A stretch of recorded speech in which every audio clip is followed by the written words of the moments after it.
So many times we've been shown things in the Star Wars movie that are never expanded on or explained. You think, okay, so maybe this thing will be explained in the next film. Nope. Movie watchers are left in the dark. For example, what the heck is Snoke? What are the origins of the Knights of Ren? How is Palpatine alive after falling down the Death Star? Where do I find this information? Read the books and comics? Oh. So today we're going to do just that and answer some questions about Star Wars you might have that aren't in the movies, but are in the books and comics. It's story time, kids! The moment we realized that Palpatine was returning to Star Wars, the fandom rejoiced in unison, but we all asked how. The last time we saw Palps, he was falling down a reactor shaft cursing Vader for his betrayal. Well, from the novelization of The Rise of Skywalker, we found our answer. Right before going splat, Palpatine used an ancient Sith technique called the Essence Transfer to send his consciousness to a soul of a new vessel, the decrepit clone body we see in The Rise of Skywalker. It should be noted that this technique came from his master Darth Plagueis and is what Palpatine talked about in Episode 3 with Anakin.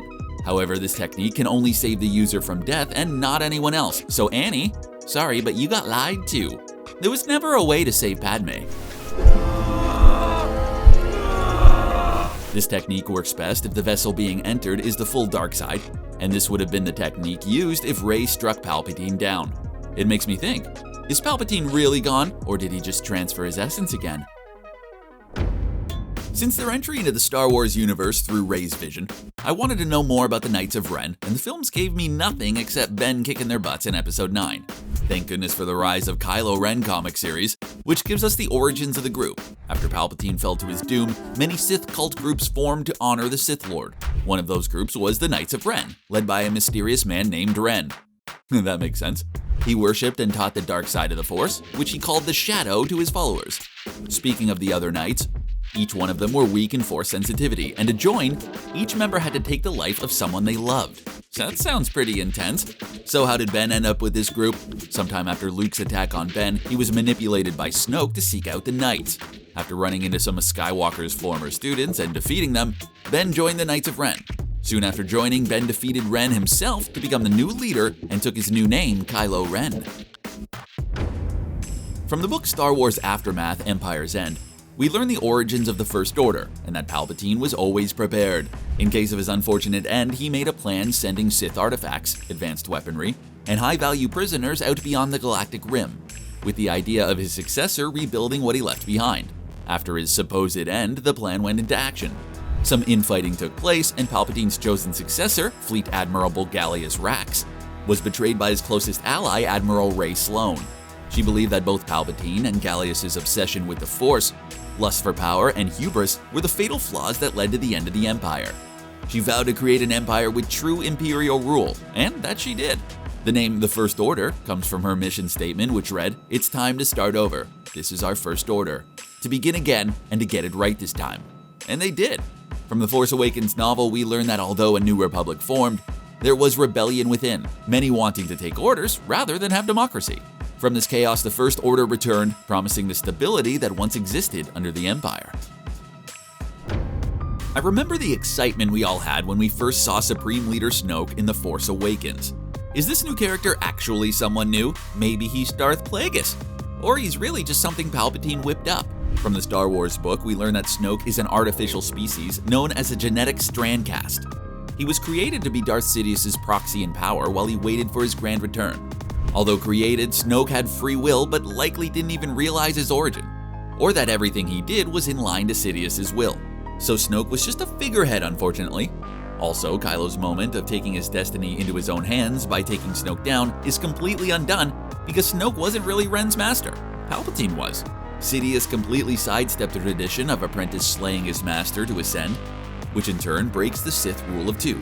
What were some theories you had about Snoke? I'd love to hear them down below. Traitor! That's what we should be saying about Captain Phasma after she lowered the shields on Starkiller Base.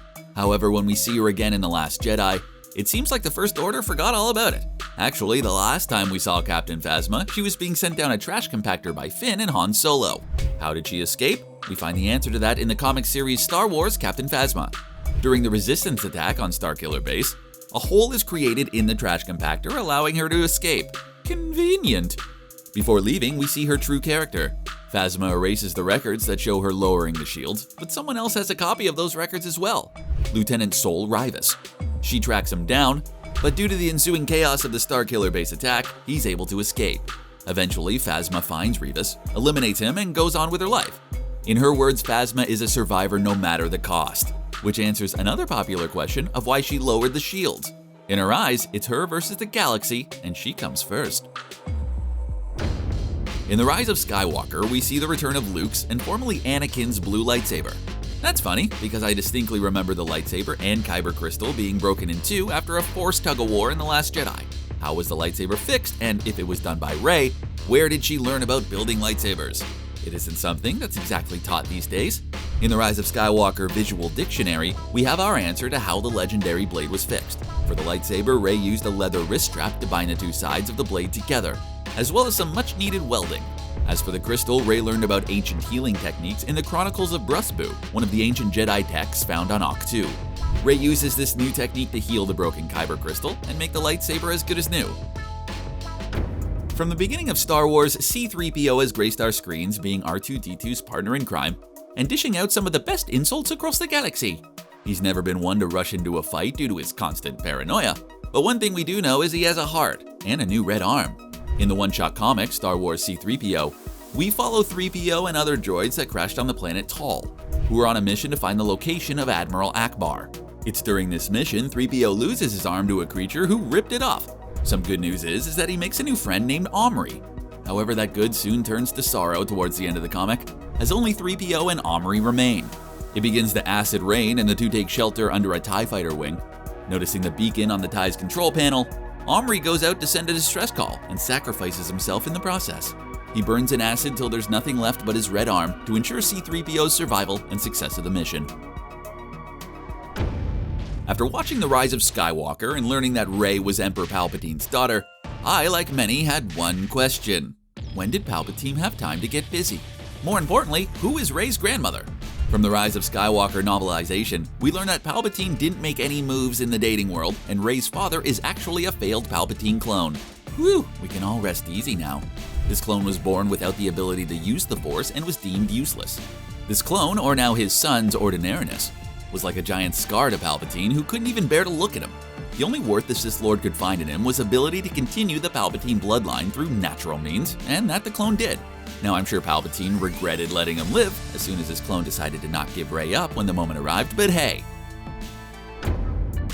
Throughout Star Wars history, we've come across many different kinds of lightsabers, all built to the user's needs. And in The Force Awakens, we saw our first lightsaber with a crossguard from Kylo Ren.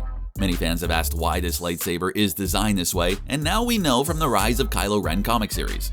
Like the Sith before him, in order to have a red lightsaber, one has to make their kyber crystal bleed. Kylo took this a little too far, and in the process of making his crystal bleed, he ended up cracking it. The amount of unstable energy coming from the crystal was too much for a single blade hilt without short-circuiting. Modeling his lightsaber from ancient designs that date back thousands of years, the crossguard acts as an exhaust, allowing the excess energy to escape and be utilized without the blade shorting out. Anyone who's worried about Kylo losing his hands, don't you worry.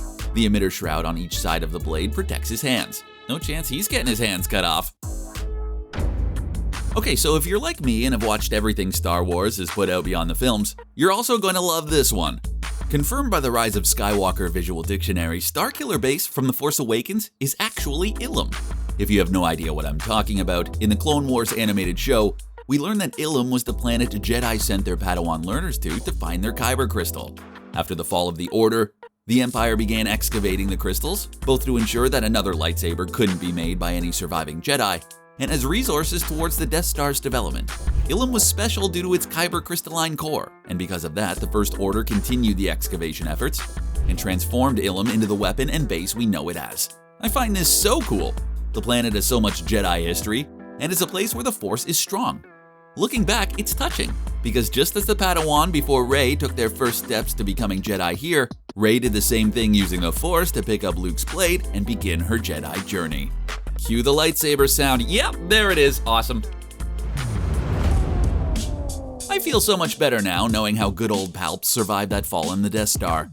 Are there any cool facts you know? Share them down below, and while you're there, be sure to like this video and subscribe for more videos from us here at CBR. Thanks for watching.